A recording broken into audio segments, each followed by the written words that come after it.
আমার মনা কোথায়? মামনি, কে খাবে? হুম, মজা? ক্রিপসি?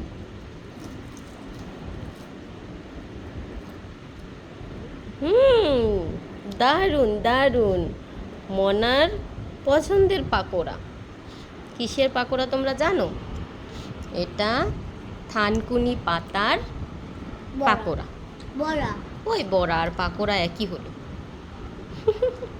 আর এটা মনা খুব মজা করে খায়। আমি একটু একটু ক্রিপসি ক্রিপসি ভেজে দেই, এই যে দেখছো, সেটা খেতে ওর খুবই ভালো লাগে।